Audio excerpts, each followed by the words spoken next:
This is the story of a plane the British Air Ministry basically laughed out of the room, and it ended up becoming one of the most feared aircraft in the entire war. In 1938, a designer named Geoffrey de Havilland walks into the Air Ministry with an idea: a fast bomber, built almost entirely out of wood. And here's the part that really made them scoff: no defensive guns at all. Every other bomber at the time was covered in machine gun turrets, top, bottom, sides, back. Because that's how bombers survived. They shot back.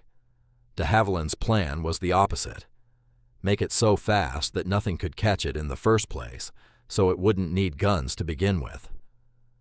Officials thought it was absurd. Wood, on a modern warplane, sounded like a step backwards straight into the previous war. But de Havilland had a real reason behind it. Metal was in desperately short supply. Every factory that could work with it was already building tanks, ships, and other aircraft.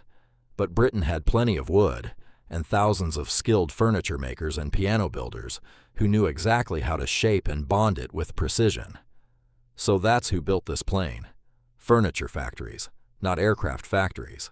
And when it finally took to the air in 1941, it wasn't just competitive. It was faster than the German fighters sent up specifically to intercept it. Some versions could hit over 400 miles an hour, faster than a Spitfire, faster than the Bf-109, faster than almost anything the Luftwaffe had, until the very end of the war when jet fighters finally showed up. If a Mosquito appeared over a German city at 30,000 feet, there was genuinely very little the defenders on the ground could do about it. It didn't stop at being a fast bomber either. This plane ended up doing almost every job in the entire war: night fighter, photo reconnaissance, anti-shipping strikes with torpedoes and rockets.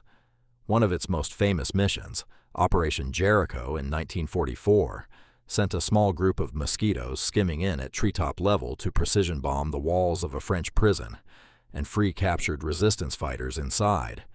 A mission that needed exactly the kind of speed and accuracy nothing else in the RAF could offer. And here's the number that really tells the story. Despite carrying no defensive guns at all, the Mosquito ended up with one of the lowest loss rates of any aircraft flying for RAF Bomber Command. The plan that sounded insane on paper, speed instead of firepower, ended up being one of the safest ways to fly a bombing mission in the entire war. So next time someone tells you an idea sounds ridiculous because it breaks all the usual rules, remember the wooden wonder. Sometimes throwing out the rulebook completely is exactly what works. If stories like this, the ones where the plane nobody believed in, ended up rewriting the rules, are your kind of thing, stick around, because this channel is full of exactly these.